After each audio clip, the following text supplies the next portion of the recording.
nationem sapientiae letificatus.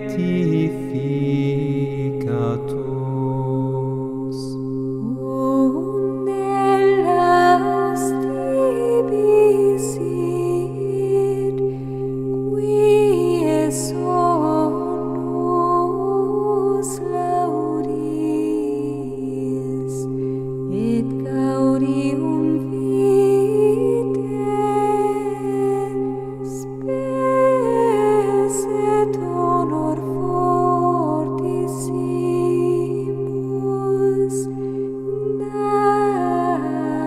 dans premia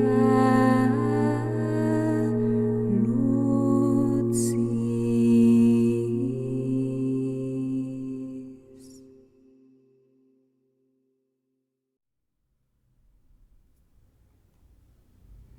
Sermões por Santo Antônio. Tradução de Frei Ari Pintarelli, editora Vozes, canal Le Conde. Caros ouvintes, caso gostem do que aqui será lido, já sabem, adquiram o livro e caso gostem do meu trabalho, possam, devam e queiram auxiliá-lo, e se é possível via Pix, PayPal, Apoia-se, Vaquinha.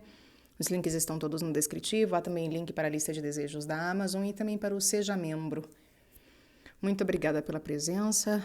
Eu desejo a todos uma boa escuta. Eu peço também para que, por favor, curtam, compartilhem, comentem, inscrevam-se no canal, caso já não tenham feito, pois tudo isso faz diferença em termos de engajamento.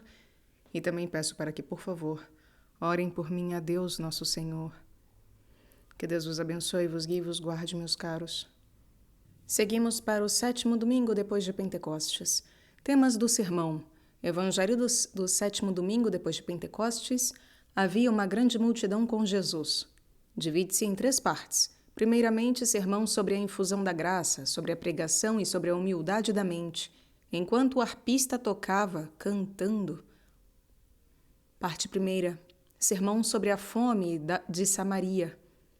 Ben-Hadad reuniu todo o seu exército.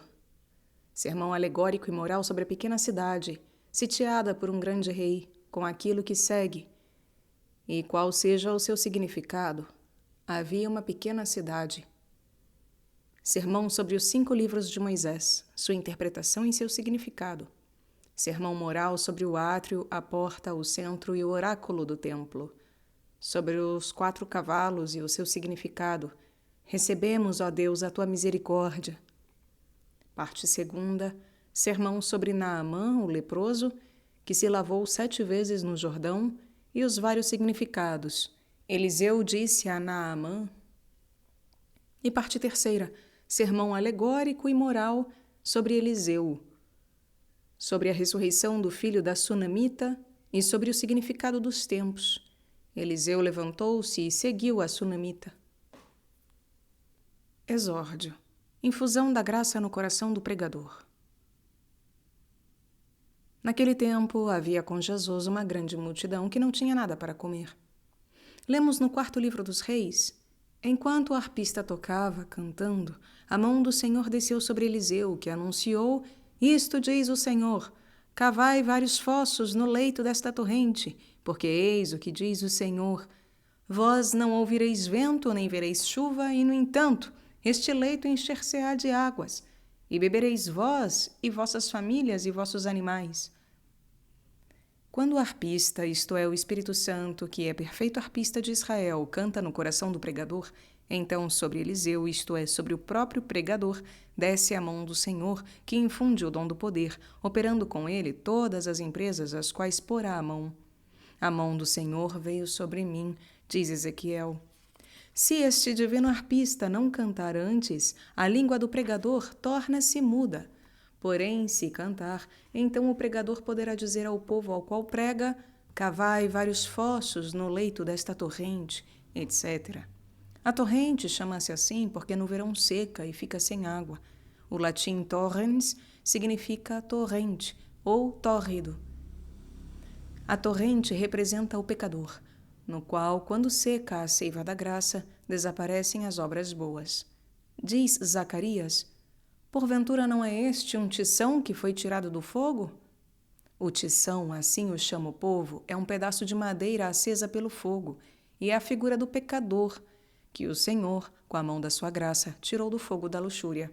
Portanto, no leito da torrente, isto é, no vosso coração, ó pecadores, que estáis inflamados do fogo da malícia, cavai vários fossos. Considera que existem 3 fossos: o reconhecimento da própria culpa, a contrição pela culpa e a humilhação na paciência.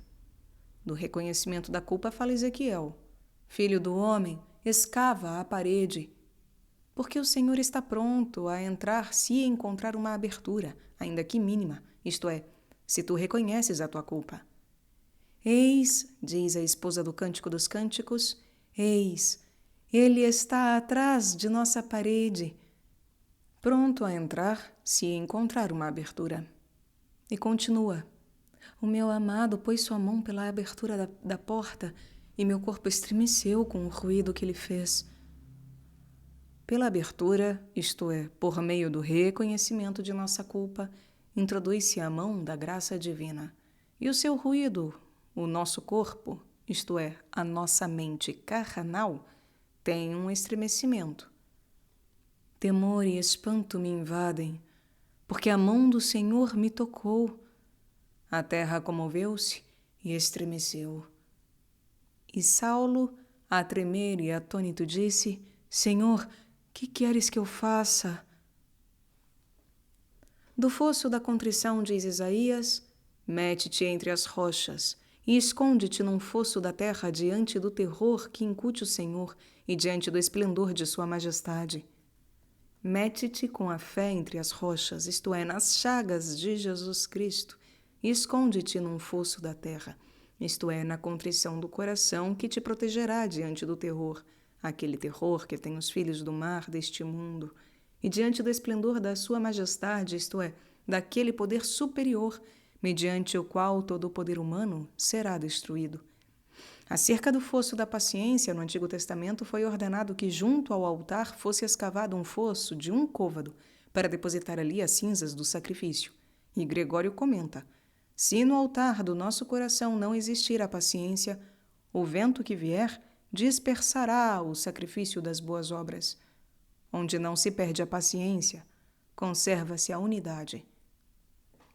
Ó pecadores, no leito do vosso coração, com a enxada do temor de Deus, escavai vários fossos, para reconhecer a vossa culpa, para encher de contrição o vosso coração, para suportar na paciência as tribulações.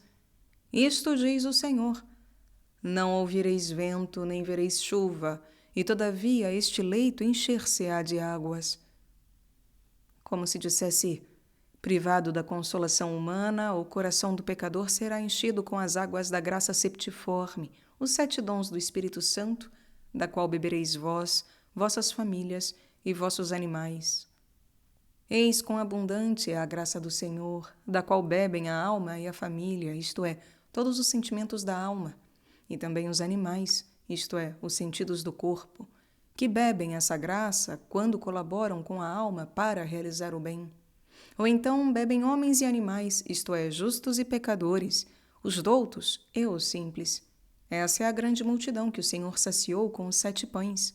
E, portanto, diz o Evangelho de hoje, havia uma grande multidão ao redor de Jesus.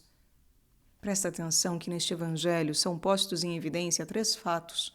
Primeiro, a compaixão de Jesus, de Cristo, em relação à multidão, quando diz: havia uma grande multidão, etc. Segundo, a distribuição à multidão de 7 pães e dos poucos peixinhos, e a saciedade de todos. Os discípulos responderam: como poder-se-á saciá-los aqui no deserto? Terceiro, o recolhimento dos 7 cestos, cheio dos pedaços que sobraram, e recolheram as sobras. Neste domingo e no próximo concordaremos, se Deus nos conceder, alguns relatos do 4º livro dos Reis com a palavra do Evangelho. No introito da missa de hoje canta-se: temos recebido, ó Deus, a tua misericórdia. Lê-se depois a epístola do bem-aventurado Paulo aos Romanos. Falo com exemplos humanos por causa da fraqueza de vossa carne. Dividi-la-emos em 3 partes e veremos sua concordância com as 3 partes do Evangelho. Primeira parte, falo com exemplos humanos. Segunda parte, quando éreis escravo do pecado. Terceira parte, agora, porém, libertados do pecado. Primeiro, a compaixão de Jesus pela multidão. Havia com Jesus uma grande multidão, e não tinham o que comer. Então Jesus chamou a si os discípulos e disse-lhes: Tenho compaixão desta multidão, porque há 3 dias que não se afastam de mim e nem têm o que comer.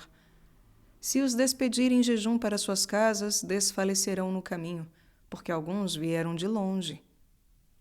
Sobre isso encontramos uma concordância no 4º livro dos Reis, onde se narra que Ben-Hadad, rei da Síria, reuniu todo o seu exército e foi sitiar Samaria. Houve uma grande fome em Samaria, e o cerco durou tanto que se chegou a vender uma cabeça de jumento por 80 moedas de prata, e a 4ª parte de um cabe de esterco de pombas por 5 moedas de prata. O cabe era uma medida de cerca de 2,5 litros. E pouco mais adiante, então Eliseu disse: Ouvi a palavra do Senhor. Eis o que diz o Senhor: Amanhã, a esta hora, dar-se-á um módio de flor de farinha por 1 estatere, e por 1 estatere dar-se-ão 2 módios de cevada. Veremos o que significado tem Ben-Hadad e o seu exército, Samaria, a fome, a cabeça do jumento, as 80 moedas de prata, Eliseu, o módio de farinha, o estatere e os 2 módios de cevada. Ben-Hadad interpreta-se espontâneo, voluntário, e é a figura de Lúcifer, que, embora filho da graça do Criador, por sua vontade, sem que ninguém o obrigasse e, portanto, irremediavelmente, caiu do céu. Diz Isaías: De que modo, isto é, irremediavelmente caíste do céu, ó Lúcifer, que de manhã surgias brilhante? Aqui alude-se ao rei da Síria, nome que se interpreta sublime ou molhada, portanto, rei daqueles que estão nas alturas da soberba e na lama da luxúria. E esse rei, com seu exército, sitia Samaria. Exército deriva de exercitar-se para a guerra. É figura dos espíritos malignos que, exercitados numa longa prática de guerra, assaltam a alma. Com esse exército, o diabo assalta Samaria, que se interpreta a guarda, isto é, assalta a Santa Igreja, ou a alma fiel, que, enquanto guarda a lei, é pela lei guardada. Dessa cidade e do seu assédio, diz Salomão no Eclesiastes: Havia uma pequena cidade, e nela se achavam poucos homens. Foi contra ela um grande rei, cercou-a com um valo, construiu fortificações e sitiou-a completamente.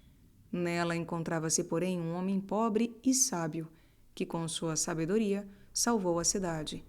No entanto, ninguém mais se lembrou desse homem pobre. Vejamos o que significam, primeiro em sentido moral e depois em sentido alegórico, a cidade, os poucos homens, o grande rei, o valo, as fortificações, o assédio, o homem pobre que liberta a cidade. A cidade é a igreja, que é considerada pequena em proporção ao número dos maus, que se multiplicaram em relação ao número dos bons. Diz Salomão: os perversos dificilmente se convertem, e o número dos insensatos é infinito. Os perversos, isto é, os voltados ao contrário, latim perversi, in contrarium versi, voltam a Deus as costas e não o rosto. Dificilmente se convertem, isto é, não voltam ao próprio coração com o sentimento dos justos. E, portanto, dificilmente retornam para o caminho certo. Por isso é infinito o número dos insensatos, isto é, daqueles que não têm sentimento no coração. Multiplicaste as pessoas, diz Isaías, mas não aumentaste a alegria. Poucos eram os homens na cidade. Na igreja são sempre muitas as mulheres, isto é, os moles e os efeminados. infelizmente, porém, poucos os verdadeiros homens, isto é, os virtuosos. As mulheres, isto é, os prelados moles e efeminados, apoderam-se do meu povo. E Salomão nas parábolas: ó homens, a vós me dirijo. A sabedoria dirige-se aos homens e não às mulheres, porque o sabor da doçura interior compenetra aquele que vê forte e virtuoso, atento e previdente. Mas nela são poucos os homens. São poucos, pois, os que estão em condição de saborear o gosto da doçura celeste. De fato, todos, como mulheres, são enfraquecidos da mente na preciosidade das vestes, no requinte dos alimentos, num grande número de servos, na construção de casas, nos vistosos arreios dos cavalos. Tudo isso demonstra claramente se são mulheres ou homens. Eis que apóstolos se tornaram aqueles aos quais o Senhor confiou a tarefa de governar sua igreja. Foi contra ela um grande rei. Esse grande rei é o diabo, do qual diz Jó: ele é rei de todos os filhos da soberba. O diabo faz estas 3 coisas: cerca com um valo, constrói ali fortificações e assim completa o cerco. O valo se faz com estacas aguçadas. As fortificações, que são obras defendidas pelo valo ou por muros, representam os hereges, que são como estacas aguçadas plantadas nos olhos dos fiéis. E são também todos os falsos cristãos. O diabo, com o valo dos hereges e com as fortificações dos falsos cristãos, cerca a igreja, na qual poucos são os homens. Mas não temas, pequeno rebanho, este cerco, porque o Senhor, junto com a tentação, dar-vos-á também o caminho de saída e a força de suportá-la. Naquela cidade encontrava-se um homem pobre. O homem pobre é Cristo, homem segundo a divindade, pobre segundo a humanidade. Homem segundo a divindade, pobre segundo a humanidade. E observa que concordam entre si cada um dos termos. Este é chamado homem, e aqueles, homens. Este pobre, e aqueles, poucos. O sapiente, o sábio, contra o engano do diabo, libertou a cidade do valo dos hereges e das fortificações dos carnais, e assim, com sua sabedoria e sapiência, destruirá todas as fortificações. Contudo, é muito doloroso aquilo que segue. E ninguém mais se recordou daquele homem pobre. Antes, e isso é pior, dizem-lhe com palavras de Jó: afasta-te de nós, não queremos conhecer os teus caminhos. E o que é ainda mais nocivo para eles, rejeitando-o, gritam com os judeus: não queremos este, mas Barrabás, Barrabás. Barrabás era um salteador que fora posto na prisão por uma rebelião provocada por ele na cidade e por homicídio. Este é o diabo que, por causa de uma rebelião por ele provocada no céu, foi precipitado no inferno. Pedem que lhe seja dado este malfeitor e crucificam o Filho de Deus que os libertou. E, portanto, ai de sua alma, porque lhe será dado o castigo merecido. Sentido moral. A cidade é a alma, que com razão disse que é pequena, porque quase todos já a abandonaram e desceram para habitar na planície, isto é, entregaram-se aos prazeres do corpo. No Gênesis, disse que, separando-se de Abraão, Ló estabeleceu-se nas cidades que estavam ao longo do Jordão e habitou em Sodoma. Ló interpreta-se que desvia, Jordão, descida, e Sodoma, animal mudo. O homem miserável, quando se separa de Abraão, isto é, não cuida mais de sua alma, estabelece-se nas cidades que estão ao longo do Jordão, isto é, nos sentidos do corpo, que levam para baixo, para a caducidade das coisas temporais, e habita em Sodoma, porque, como um animal mudo, abandona-se aos prazeres carnais, e assim se torna mudo. Já não canta o louvor ao seu Criador, e não confessa mais os seus pecados. E nela são poucos os homens. Os homens da alma são os sentimentos da razão, dos quais o Senhor diz à samaritana: tiveste 5 homens, e aquele que tens agora não é teu marido. Os sentimentos da razão são chamados 5 homens pelo fato de deverem guiar os 5 sentidos do corpo. A alma desventurada que perde esses sentimentos acolhe consigo não um marido, mas um adúltero que a corrompe. E dela se diz: um grande rei foi contra ela.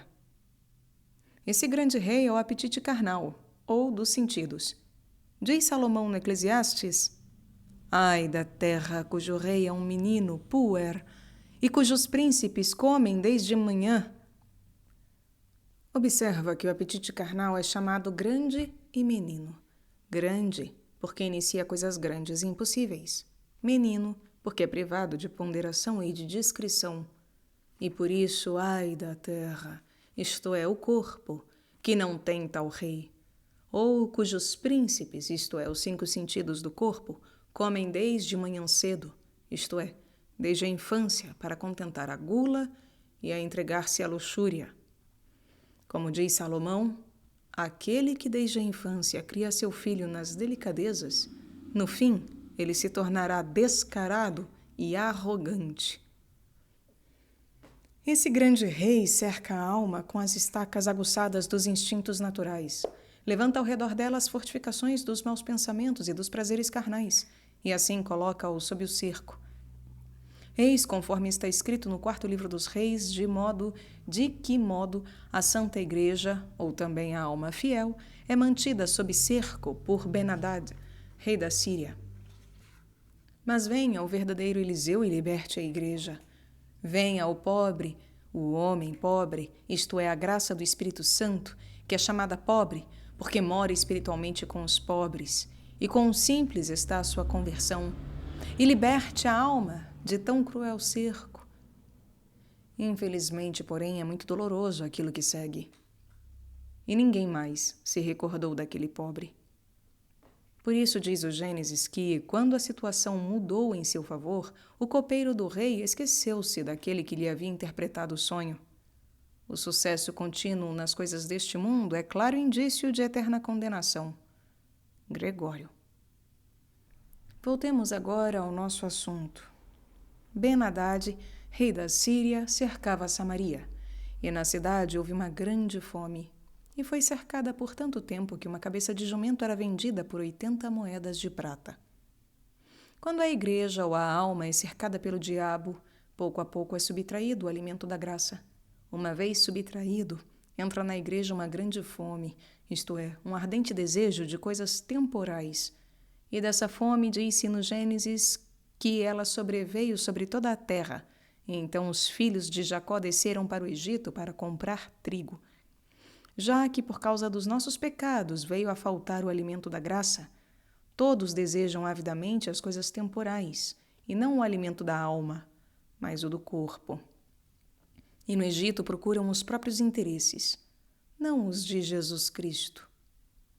E a fome tornou-se tão grave que uma cabeça de jumento era vendida por 80 moedas de prata. 80 moedas de prata representam a dupla estola, a dupla veste da alma e do corpo, que consiste nas 8 bem-aventuranças e que receberemos no 8º dia, isto é, no dia da ressurreição. O corpo receberá a luminosidade, a agilidade, a sutileza e a imortalidade. A alma receberá a sabedoria, a felicidade e a concórdia entre a carne e o espírito e a amizade com Deus e com o próximo. E essas moedas de prata, os desventurados pecadores as dão para comprar uma cabeça de jumento, isto é, a insensatez do jumento, quer dizer, a sabedoria deste mundo, que é insensatez diante de Deus. E 1/4 de cade de esterco de pombas custará 5 moedas de prata. O cade é uma medida. As pombas representam os santos que voam para os seus pombais, e o esterco é figura das coisas temporais. As 5 moedas de prata representam as 5 virtudes indicadas pelos 5 livros de Moisés. O primeiro livro de Moisés é chamado em hebraico Bereshit, em grego Gênesis, e em latim generatio, geração, origem. O segundo, em hebraico, ve'el semot, em grego, êxodos, e em latim, itinerarium, itinerário. O terceiro, em hebraico, vaikra, em grego, leviticon, e em latim, ministerialis, ministerial. Eles podem todos ser ouvidos aqui no canal, aliás. O quarto, em hebraico, vaiedaber, em grego, ritmos, e em latim, números, número. O quinto, em hebraico, Eli Adebarim, em grego, Deuteronomium, e em latim, Secunda Lex, segunda lei, na qual foi prefigurada a lei evangélica. No Gênesis, no qual é descrita a geração, a origem de todas as coisas, deve-se entender a inocência batismal, pela qual somos regenerados segundo o homem novo. No Êxodo, no qual é narrada a saída dos filhos de Israel do Egito, é indicada a piedade religiosa, por obra da qual saímos do mundo. No Levítico, no qual são descritas as normas para os sacrifícios, é indicada a devoção da mente e a mortificação da carne. Nos Números, que trazem uma espécie de recenseamento do povo, é indicada a confissão dos crimes, na qual devem ser declarados todos os nossos pecados. Enfim, no Deuteronômio, que traz toda a lei de Deus, é indicado o amor a Deus e ao próximo, que é a lei evangélica, na qual estão compreendidos a lei e os profetas. Essas 5 moedas de prata são dadas pelos desventurados pecadores para comprar esterco de pombas, isto é, as coisas temporais, que as pombas, isto é, os santos, consideram exatamente como esterco. Eis que grave fome existe na igreja, que é representada naquela multidão da qual fala o evangelho de hoje. Havia com Jesus uma grande multidão e não tinham nada para comer. Essa multidão perturbada, que tudo perturba, está com Jesus como nome, não como nume, com a palavra e não com os fatos, com a fé, mas não com as obras. Mas o que diz o misericordioso Jesus, que sempre teve misericórdia dos miseráveis? Tenho compaixão, diz, dessa multidão, porque há 3 dias já me segue e não tenho o que comer. É aquilo que diz Eliseu no 4º livro dos Reis. Amanhã, a esta hora, dar-se-á um módio de flor de farinha por um estatere, e por um estatere dar-se-ão 2 módios de cevada à porta de Samaria. O módio, assim chamado de modo, é uma medida de 44 libras, isto é, de 12 cestários. A sêmula é a flor da farinha, refinada e branquíssima que se obtém do melhor trigo. O estatere é assim chamado porque vale, latim stat, 3 soldos, moeda de ouro, e pesa 3 áureos. Enfim, a cevada é chamada assim porque seca antes de todos os outros cereais. Latim, ordeum, aridum. O módio de farinha simboliza a infinita grandeza da divina sapiência, que é contida no Novo Testamento. Os 2 módios de cevada representam o conhecimento da lei e dos profetas, que se compram por um estatere, isto é, com a fé católica, à porta de Samaria, isto é, com a pregação apostólica por meio da qual se entra na igreja. Cessado o turbilhão da perseguição que existe hoje, o Senhor nos dará amanhã, isto é, no futuro, a tranquilidade, a fim de que a pregação possa ser feita em toda parte. Em outro sentido, no módio de farinha é representada a remissão dos pecados, nos 2 módios de cevada o desprezo das coisas temporais e o desejo das eternas, no estatere é indicada a verdadeira penitência. O estatere, que pesa 3 áureos, é a penitência, que consta de 3 momentos: a contrição, a confissão e a satisfação, isto é, o cumprimento da obra penitencial. Esse estatere foi encontrado na boca do peixe, pescado no rio Lago com o anzol de Pedro. Com ele, Cristo e o próprio Pedro pagaram o tributo.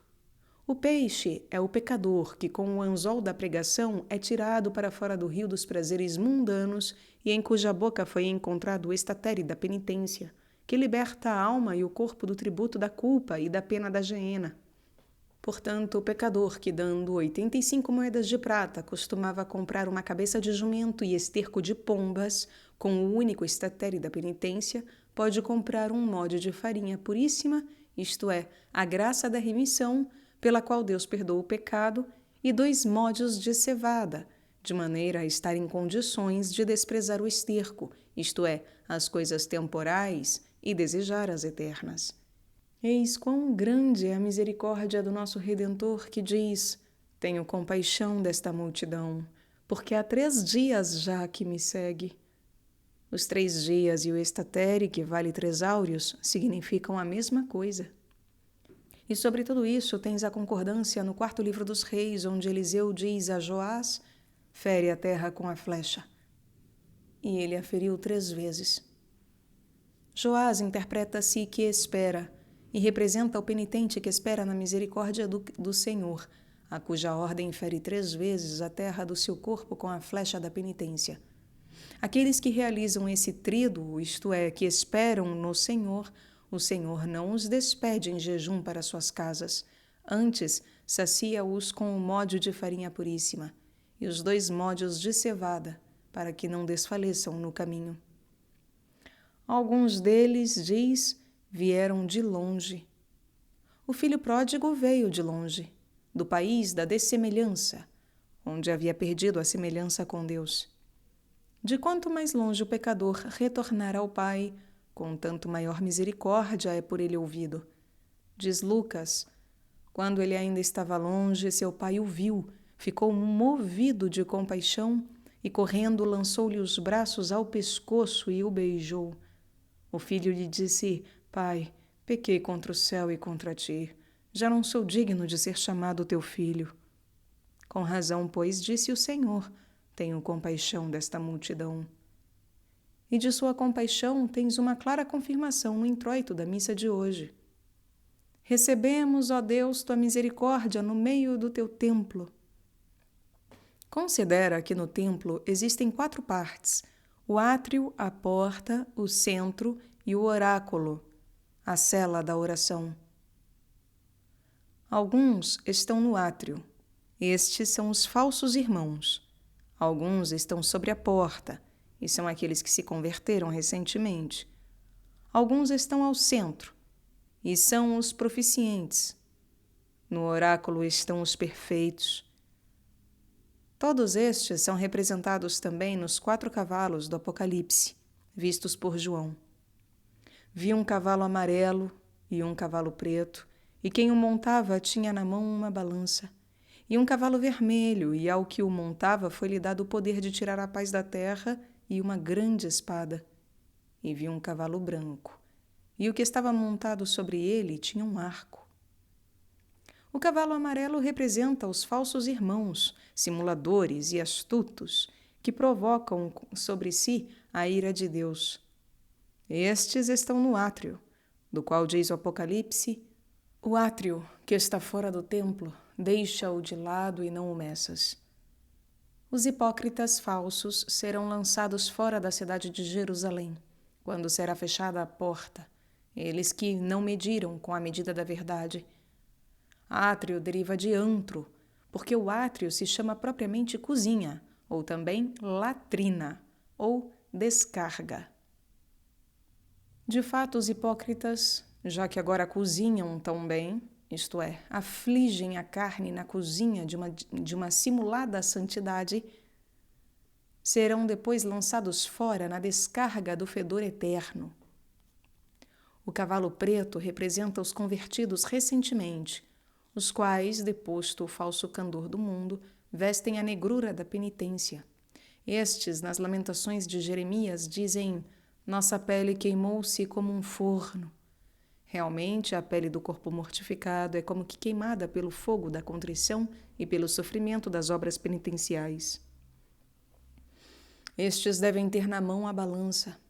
E sobre isso temos uma concordância na primeira parte da epístola de hoje, na qual o apóstolo fala aos recentemente convertidos: falo à maneira dos homens por causa da fraqueza da vossa carne, porque assim como oferecestes os vossos membros para servirem à imundície e à iniquidade, a fim de chegar à iniquidade, assim oferecei agora os vossos membros para servirem à justiça, a fim de chegar à santificação.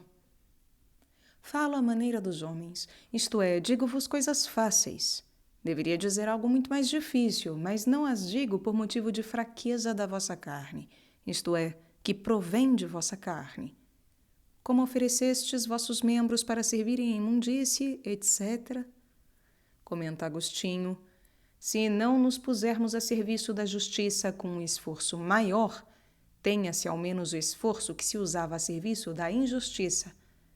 Por isso diz a maneira humana: agora deve-se amar a justiça muito mais do que o tanto que antes se amava a iniquidade. Os recentemente convertidos, pois, tenham na mão a balança, para que, como puseram seus membros a serviço da imundície, da luxúria e da iniquidade, que conduz a uma sucessiva iniquidade, quer dizer, ao cumprimento do mal, assim agora ponham seus membros a serviço da justiça, que conduz à santificação, isto é, ao cumprimento do bem.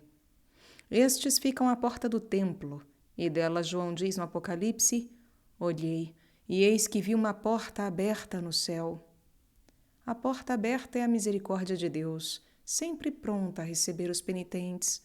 E dessa porta diz ainda Ezequiel: eis um homem, cujo aspecto era como de bronze, e tinha numa das mãos um cordel de linho e na outra uma cana de medir, e estava em pé sobre a porta.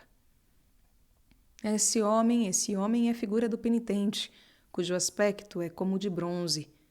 No bronze, que é sonoro e de longa durabilidade, é representado o som da confissão e a perseverança final, duas coisas que qualquer penitente deve ter. No cordel de linho é representado o sofrimento da obra penitencial. Na cana de medir é indicada a doutrina evangélica. E a cana de medir está na mão, quando, por meio do ensinamento do Evangelho, mede-se a própria conduta. Se o homem tiver todas essas coisas com justiça, poderá permanecer sobre a porta, isto é, confiar na misericórdia de Deus. O cavalo vermelho é figura dos proficientes, os quais são ardorosos no espírito e alegres nas tribulações. Esses tiram a paz da terra, isto é, da sua carne. De fato, aqueles que são de Cristo crucificam-na com seus vícios e suas concupiscências. A estes é entregue uma grande espada, na qual é representada a discrição que devem ter ao fazer penitência, e estão ao centro do templo, isto é, na largura da caridade, na qual se recebe a misericórdia do Senhor. Recebemos a tua misericórdia no meio do teu templo. E, enfim, o cavalo branco simboliza os perfeitos, que já estão no oráculo, na cela do coração, onde entrevêem a glória dos querubins e saboreiam o maná da divindade, que está na urna de ouro da humanidade. Eles têm na mão um arco, símbolo da vitória, isto é, de seu triunfo sobre o mundo, sobre o diabo e sobre a carne. Irmãos caríssimos, oremos, pois, ao Senhor Jesus Cristo para que se digne olhar-nos novamente com o olho de sua misericórdia. Liberte-nos da fome e nos guie até o templo de sua glória. Nolo conceda Ele próprio, que vive e reina nos séculos eternos. Amém. Segundo, distribuição dos pães e dos peixes à multidão e a alimentação de todos. Os discípulos responderam a Jesus: e como se poderia saciá-los de pão aqui num deserto? Jesus lhes perguntou: quantos pães tendes? Eles responderam: 7. Jesus ordenou à multidão que se sentasse por terra.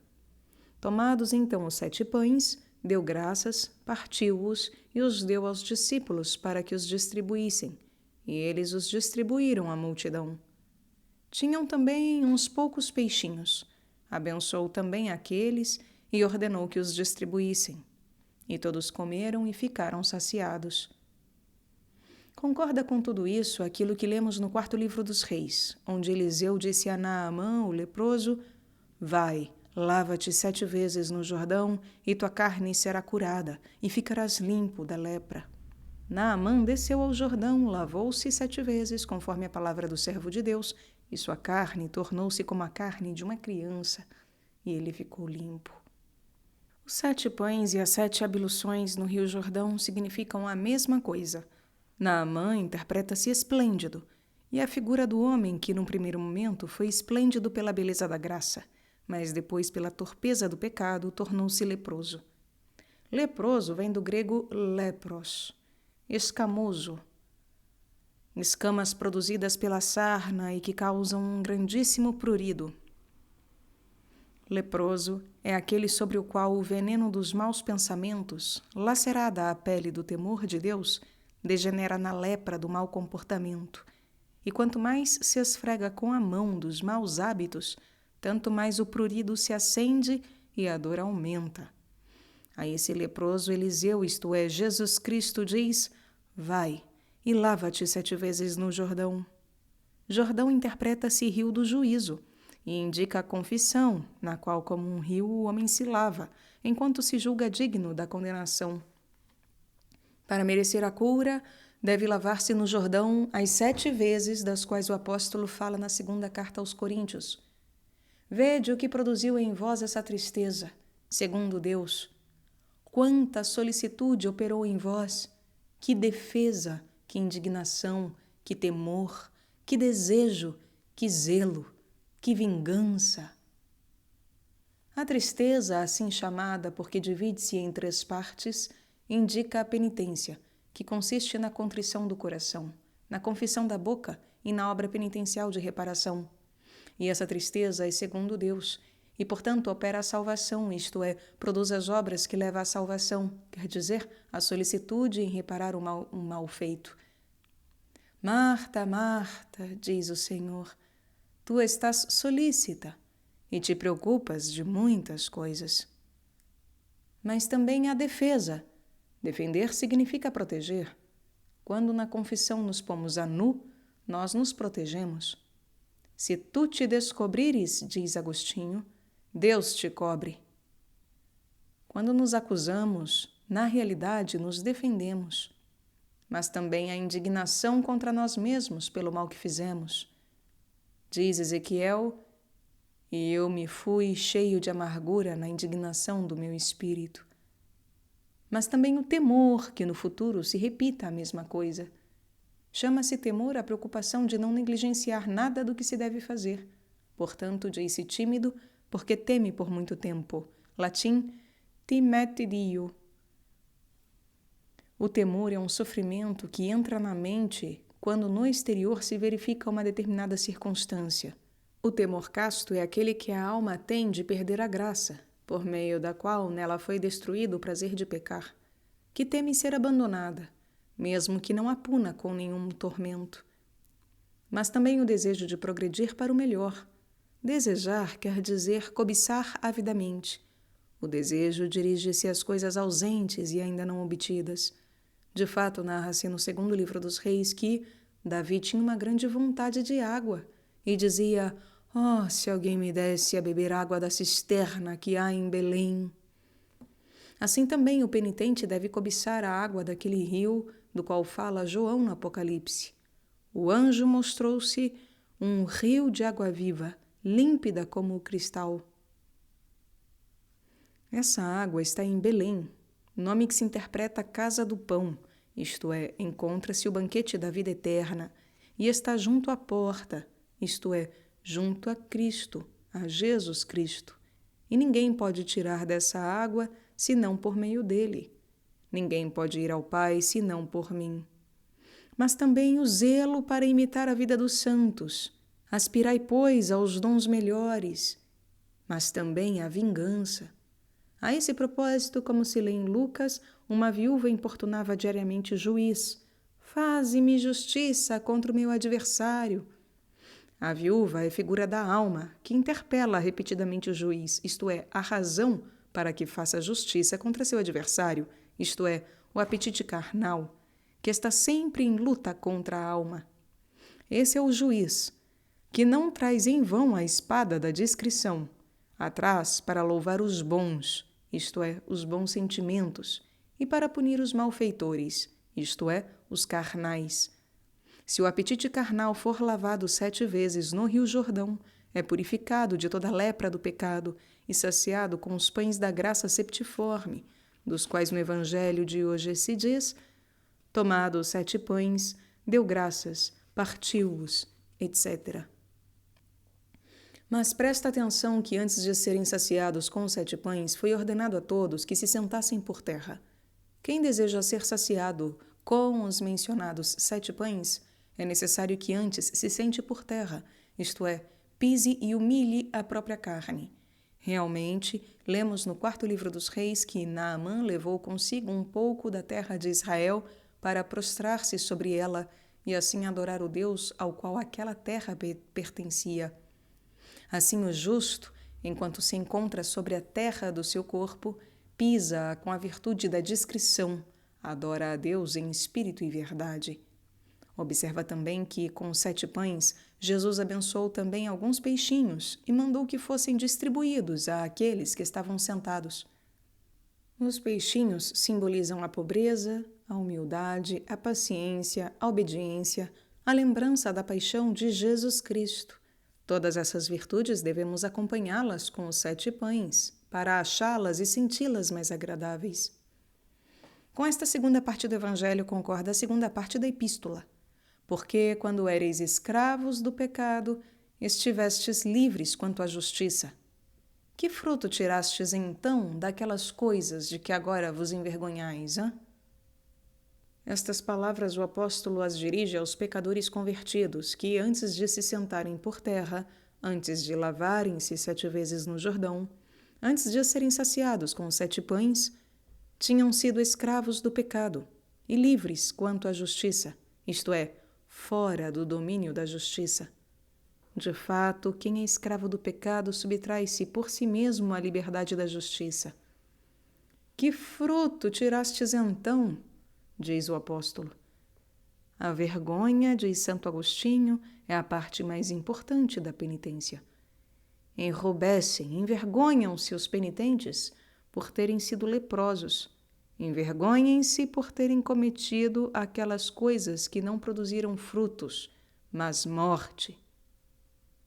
Rogamos-te, pois, Senhor Jesus, que nos purifiques da lepra do pecado, que nos sacies com o pão da tua graça e que nos faças participantes da mesa da bem-aventurança celeste.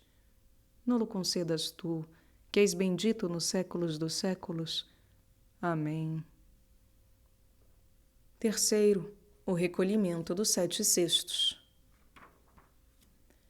E dos pedaços que sobraram, recolheram 7 cestos. Ora, os que comeram eram cerca de 4.000, e em seguida os despediu. Os 7 cestos são figura dos justos, cheios da septiforme graça do Espírito Santo. Os cestos são confeccionados com junco e folhas de palma. O junco nasce em lugares ricos de água e é chamado junco, porque se arraiga com as raízes todas juntas. Com a palma são premiados os vencedores. Também os santos, para não secarem privando-se da seiva da eternidade, estabelecem-se junto à fonte da vida e esperam a palma da eterna recompensa. Em outro sentido, os 7 cestos representam as 7 igrejas primitivas, que o Senhor encheu com a infusão da graça septiforme, e isso foi simbolizado na criança ressuscitada por Eliseu. Sobre isso temos uma concordância no 4º livro dos Reis, onde se narra que o profeta Eliseu levantou-se e seguiu a mulher sunamita. Ora, Giese tinha ido adiante deles e tinha posto o cajado de Eliseu sobre o rosto do menino, mas ele não tinha fala nem outro sinal de vida. Eliseu entrou em casa, fechou a porta, ficou só com o menino e adorou o Senhor. Depois subiu, estendeu-se sobre o menino, pôs sua boca sobre a boca dele, os olhos sobre os olhos dele, as mãos sobre as mãos dele e curvou-se sobre ele. O corpo do menino retomou o calor. Eliseu então levantou-se e andou para lá e para cá pela casa. Subiu outra vez e tornou a curvar-se sobre ele. O menino bocejou 7 vezes e depois abriu os olhos. Quando o Senhor promulgou a lei por meio de Moisés, mandou sua vara, por assim dizer, por meio de um servo. Mas o servo, com aquela vara, isto é, com o terror da lei, não conseguiu ressuscitar o morto, porque a lei nunca levou nada à perfeição. Ele, vindo pessoalmente, estende-se sobre o cadáver, porque, mesmo sendo de natureza divina, aniquilou-se a si mesmo, assumindo a condição de servo. Andava para lá e para cá, porque por meio da fé chama às verdades eternas tanto judeus como gentios. Sopra 7 vezes sobre o morto, porque abrindo o tesouro de Deus, infunde a graça do Espírito septiforme naqueles que jazem na morte do pecado, e imediatamente retorna à vida, por meio do Espírito de amor, aquele que a vara do terror não pôde ressuscitar. Sentido moral. Eliseu representa o prelado que, não com a vara, isto é, não com a áspera disciplina, mas antes com a oração e as prostrações, isto é, com a benevolência, ressuscita o morto, quer dizer, a alma de seu súdito, da morte do pecado. Diz o bem-aventurado Agostinho: o prelado deseja ser amado por vós, mais do que ser temido. Com efeito, o amor torna doces as coisas ásperas e leves as insuportáveis. O temor, ao invés, torna insuportáveis também as leves. Pôs sua boca sobre a boca dele. O prelado põe sua boca sobre a boca do pecador quando o instrui, a fim de que revele seus pecados na confissão. De fato, diz Isaías, o Senhor deu-me uma língua erudita para que saiba, pela palavra, sustentar aquele que caiu. E põe os olhos sobre os olhos quando chora sobre sua cegueira, como fazia Samuel, a quem o Senhor diz: até quando has de chorar, Saul, quando eu já o rejeitei? E põe as mãos nas mãos quando, para reparar as obras perversas dos outros, afunda a si mesmo em obras santas. E assim, aquele que não conseguiu chamar de volta à vida com a vara nem com a oração, possa ao menos ressuscitá-lo com o exemplo das obras boas. Aquele que não conseguiu chamar de volta à vida com a vara nem com a oração, possa ao menos ressuscitá-lo com o exemplo das obras boas. E soprou sobre o menino 7 vezes, e o menino abriu os olhos. Soprar quer dizer abrir a boca e expelir a respiração. O prelado sopra sobre a face do menino quando instrui na fé da Santa Igreja, que consta de 7 artigos, o povo que lhe é confiado. E assim o povo abre os olhos. De fato, vê por meio da fé aquilo que um dia haverá na realidade. E quando o prelado faz isso, sacia com 7 pães quase 4.000 homens, isto é, todo o povo que lhe é confiado, já que instrui nos 7 artigos principais da fé e com os ensinamentos dos 4 evangelistas. Com esta terceira parte do Evangelho concorda a terceira parte da Epístola. Mas agora que estáis livres do pecado e feitos servos de Deus, tendes o vosso fruto que vos leva à santificação, e tendes como destino a vida eterna. Pois o estipêndio do pecado é a morte. A graça de Deus, porém, é a vida eterna em Cristo Jesus, Senhor nosso. Diz Jeremias: preparai-vos um terreno novo, e não querais semear sobre os espinhos. É exatamente isso que diz o apóstolo, livres do pecado e feitos servos de Deus. A saída do vício prepara o ingresso das virtudes. Presta atenção que o apóstolo toca aqui 4 pontos: a libertação do pecado, o serviço de Deus, a santificação da vida e a vida eterna. Esta é a regra do viver. Este é o caminho que conduz à vida. Quem não anda por este caminho é cego e anda às apalpadelas. A libertação do pecado leva ao serviço de Deus. O serviço de Deus leva à santificação da vida. A santificação, a santidade da vida, conquista a vida eterna. A libertação do pecado leva ao serviço de Deus. O serviço de Deus leva à santificação da vida. E a santificação, a santidade da vida, conquista a vida eterna. Quem se sustenta com essas 4 colunas, quando aparecer a glória do Senhor, será saciado com a bem-aventurança da vida eterna, junto com os 4.000 homens que o Senhor saciou com os 7 pães. Esta é a recompensa que Cristo dará aos que o servem. Porém, o que dará o diabo aos seus seguidores? O estipêndio do pecado é a morte, diz o apóstolo. Estipêndio vem de stips, isto é, substância que se pesa. De fato, os antigos costumavam pesar a moeda, mais do que contá-la. Dá-se estipêndio aos soldados. Para os servos do pecado, o estipêndio será a morte.